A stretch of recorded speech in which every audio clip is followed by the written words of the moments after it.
Hi, this is Sanju Rai. Today I'll be presenting my infographic on code switching and code mixing in ESL classrooms. Before I begin, I would like to briefly explain what we mean by code switching and code mixing.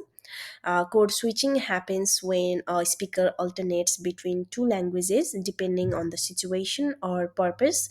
For example, switching to the first language to clarify a difficult word in English. Code mixing, on the other hand, occurs when two languages are combined within a single sentence or phrase. The difference is that code switching usually serves a functional purpose in communication, while code mixing reflects a natural blending of languages in everyday speech.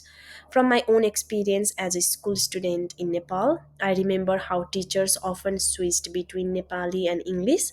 At the time, this made complex ideas easier to follow, though it also meant that we did not always get enough practice with English.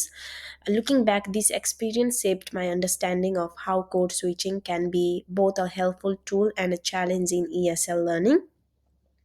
Now, let us look at the importance of code switching in ESL classrooms. Research has shown that it supports both teachers and learners in several ways. For learners, code switching can make lessons more understandable by linking new content to prior knowledge.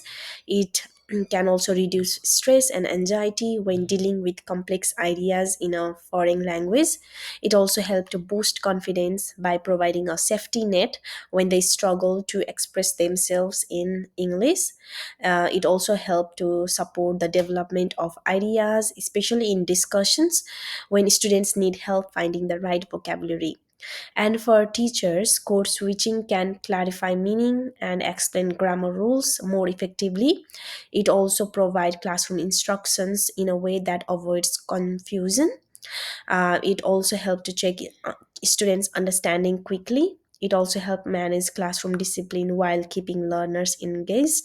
In other words, code switching is not a simply a sign of weak language ability. Instead, it reflects bilingual competence and can be a powerful strategy to facilitate communication and learning.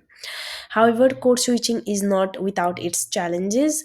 Many educational experts and policymakers argue that classrooms should maintain strict separation between the two languages. Their concern is that too much reliance on the first language may reduce learners' exposure to English. It may limit opportunities for developing listening and speaking skills in the target language. It may also interrupt the flow of lessons and make lectures less effective. It may also create dependency where students wait for translation instead of making an effort to think in English.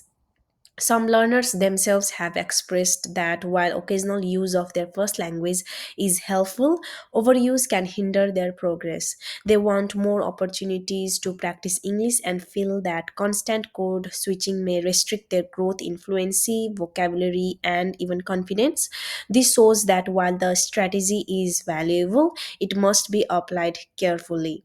So, in order to address these issues, several solutions have been suggested. First, teachers can limit the use of the first language, applying it only when necessary for clarification, giving examples, or managing classroom interactions. Secondly, it is important to establish clear rules for when code switching is acceptable so that learners understand that English should remain the main language of communication. Thirdly, a gradual reduction of L1 use can encourage students to process information in English over time. For instance, teachers may begin with some translation at lower levels but reduce it as students become more confident. So, in conclusion, code switching and code mixing are natural features of multilingual classrooms.